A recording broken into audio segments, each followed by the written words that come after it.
Hi friends, అందరికీ good evening. ఏం చేస్తున్నారు? చాయ్ తాగిరా? పని అయిందా? చూడండి, నేనైతే చాయ్ తాగిన, పని అవుతుంది అని.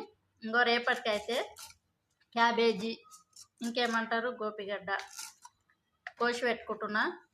నేనైతే చూడండి కత్తిపీటతోనే కోస్తున్నా. నాకు చాకుతోనైతే రాదు. అందరు చాకుతోనే కోస్తారు కానీ నాకైతే రాదు.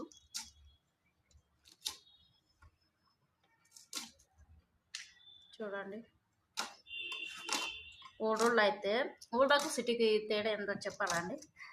ఊళ్ళో అయితే అరుగులు ఉంటాయి కదా, అరుగుల మీద కూర్చొని ఇది కట్ చేస్తే 10 మంది వచ్చి కూర్చునే వాళ్ళు. అంటే ఎదురింటి వాళ్ళు, పక్కింటి వాళ్ళు, అమ్మలక్కలు అందరూ వచ్చి కూర్చొని మీటింగ్ పెడతారు కదా.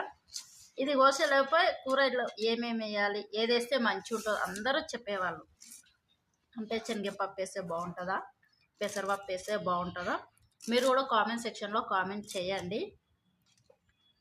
అసలు నిజంగా అండి, ఊళ్ళో లైఫే బాగుంటుంది కదా. ఇప్పుడు సిటీలో చూడండి, ఎవరింట్లో వాళ్ళే ఉండాలి, బిజీ లైఫ్, పక్కన ఏమవుతుందో కూడా తెలియదు.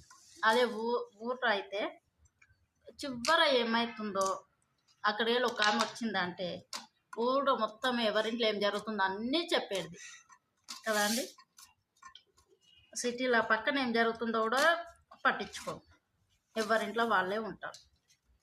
అవకాశాలు లేక సిటీకి వస్తాం కానీ, అంటే స్కూల్ గురించి కానీ, పిల్లల స్కూల్లో కానీ, జాబ్లో కానీ సిటీకి షిఫ్ట్ అవుతాం. కానీ అసలు ఊరి వాతావరణం, ఊళ్ళో ప్రేమలే అలాగా.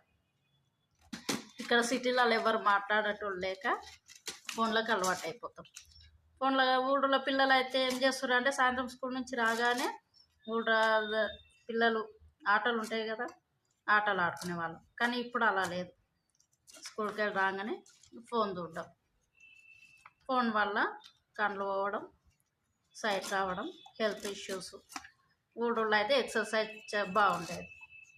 ఆడపిల్లలు ఆటలు, మగపిల్లలు ఆటలు. ఊళ్ళోకి సిటీకి ఇదే తేడా కదండి. నేను చెప్పింది కరెక్ట్ అనిపిస్తే కామెంట్ సెక్షన్లో కామెంట్ చేయండి. అలాగే ఈ కూర పెసరపప్పు కానీ, శనగపప్పు కానీ ఏది వేస్తే బాగుంటుందో నాకు సలహా ఇవ్వండి.